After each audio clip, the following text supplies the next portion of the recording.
তো আজকে আপনাদের কাছে আমি অসাধারণ একটা সবজি, যা আমাকে ভক্তিবিলাস মহারাজ বারবার বলছিলেন এই বাটি চচ্চড়ি করার জন্য। তো অনেক কিছু দিয়ে বাটি চচ্চড়ি করা যায়। আজকে আমি ওলকপি, সজনের ডাঁটা, অল্প একটু আলু দিয়ে বাটি চচ্চড়ি করে দেখালাম। সর্ষে আর একটু জিরে দিয়ে সুন্দর একটা সবজি মেখে বসিয়ে দিয়ে নামালাম। তো আপনারা দেখুন কিভাবে আমি করলাম। হরে কৃষ্ণ। আমাদের পরমারাধ্য পতিত পাবন পরম বৈষ্ণব শ্রী শ্রীমৎ ভক্তিবিলাস গৌরচন্দ্র স্বামী মহারাজের একান্ত নির্দেশে আমি আজকে এই আইটেমটি আপনাদের সঙ্গে শেয়ার করছি। তো মহারাজ আমাকে নির্দেশ করলেন এইভাবে। দেখুন, আমি আজকে ওলকপি করব, ওলকপির বাটি চচ্চড়ি। ওলকপির বাটি চচ্চড়ি, এটির সঙ্গে লাগবে, আমি এখানে দুটো ওলকপি কেটে নিয়েছি। আমার জমির ওলকপিগুলো অনেক বড় বড়, আর একেবারে ওলকপি অনেক সময় ভালো লাগে না, তাই এর সঙ্গে আমি 4 পিস মিডিয়াম সাইজের আলু এভাবে কেটে নিয়ে দিয়েছি। আর এটা একটা ফ্লেভার আনার জন্য আমি একটু আমাদের গাছের এই সজনার ডাঁটা দিয়েছি, ব্যাস। এর সঙ্গে আমি এই 4-6টা কাঁচা লঙ্কা এখানে দিয়েছি। আমি অনুরোধ করব আমাদের প্রভুকে আমাকে কয়েকটা ধনে পাতা এনে দিতে। দেখুন, রান্নাটার মধ্যে কোনো কারিগরি নেই, রান্নাটা করার সহজ পদ্ধতি মহারাজ বললেন।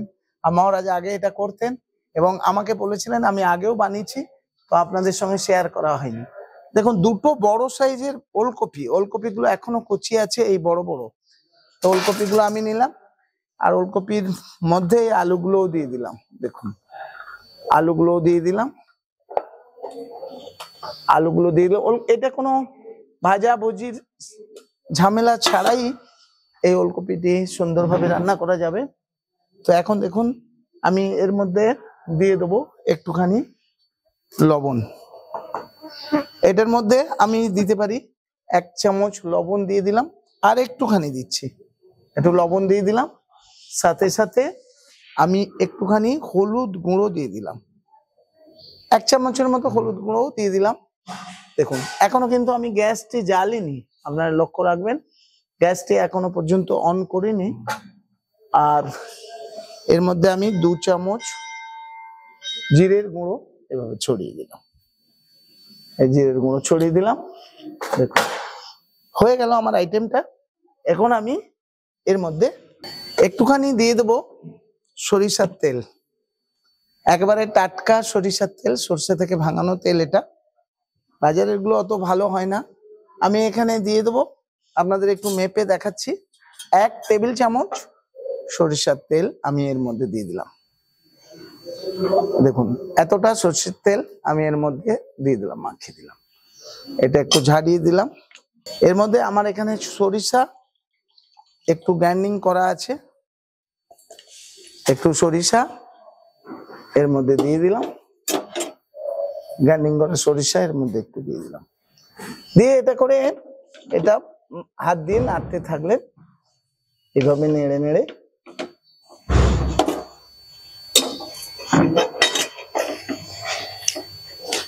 হাত দিয়ে নাড়তে পারেন, খুন্তি দিয়েও নাড়তে পারেন, নো প্রবলেম, খুন্তি দিয়েও নাড়তে পারেন। তবে মাখিয়ে দিন, সমস্ত উপকরণগুলো এভাবে মাখিয়ে দিন। দেখুন, আইটেমটি এইভাবে কোনো ভাজা ভাজির ঝামেলা ছাড়া একদম। আর এটাতে আমি একটুখানি, বেশি জল লাগবে না, অল্প একটু জল দিয়ে দেবো। এটা একটু ধুয়ে এই সরিষার মশলাটাও আমি এর মধ্যে দিয়ে দিলাম। দিয়ে আগেই, এটা গ্যাসটা অন করার আগেই আমি নাড়াচাড়া যা করার করে নিলাম। এটা করে নিলাম। আচ্ছা, আমি আরেকটুখানি হলুদ দিতে পারি, হলুদটা একটু কম লাগছে, আমি আর একটুখানি হলুদ এর মধ্যে অ্যাড করলাম, ব্যাস, ঝামেলা মিটেই গেল।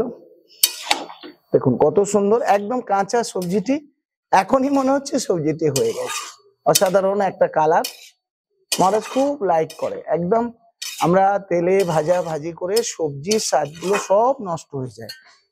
এইবারে আমি এর মধ্যে এই ডাঁটাগুলো এর মধ্যে দেয় না সাধারণত, আমি একটু ডাঁটা পছন্দ করি, অনেকের ভালো লাগবে। এখন সজনের ডাঁটা, এটা অ্যান্টিপক্স মেডিসিন বলতে পারেন। এই পক্সের কিছু জীবাণু অ্যান্টিপক্স ভাইরাসের মধ্যে রয়েছে। তো আপনি এইগুলো দেখুন, ব্যাস একদম হয়ে গেল। দেখুন এটা হয়ে গেল। আমি একেবারে এটা এয়ার প্যাকড একটা পাত্রে ঢেকে দিলাম, আর আমি গ্যাসটা অন করে দিলাম। এখন গ্যাসটা আমি অন করে দিচ্ছি, ব্যাস আইটেমটা হতে থাকবে। 10 থেকে 15 মিনিট লাগবে আইটেমটা হওয়ার জন্য। হরে কৃষ্ণ, আমাদের সঙ্গে থাকুন। রসময় আনন্দ কৃষ্ণ দাস আপনাদের সেবক। হরে কৃষ্ণ, হরে কৃষ্ণ। তো আপনারা দেখলেন আমি 15 মিনিট ঠিক ছিল। দেখুন সবজিটা কেমন হয়ে গেছে, দেখুন 15 মিনিটের মধ্যে সবজিটা একদম। এটা হচ্ছে আমাদের শ্রীশ্রীমৎ ভক্তি বিলাস গৌরচন্দ্র স্বামী মহারাজের ভাপা সবজি বাটি চচ্চড়ি। একদম লো, এই দেখুন লো ফ্লেমে 15 মিনিট এইভাবে এই স্টিমে 15 মিনিট আপনি রাখবেন, ব্যাস সবজিটি আপনার হয়ে যাবে।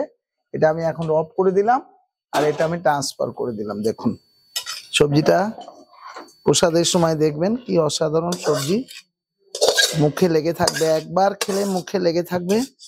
আর কৃষ্ণ গোবিন্দ ওখান থেকে দেখছে। আর এই হচ্ছে আজকে অসাধারণ স্বাদে গন্ধে অতুলনীয় বাটি চচ্চড়ি, ওলকপির বাটি চচ্চড়ি। মশলা টসলা কিছুই নেই, একদম হালকা মাখা ভাপা সবজি যাকে বলে। হরে কৃষ্ণ।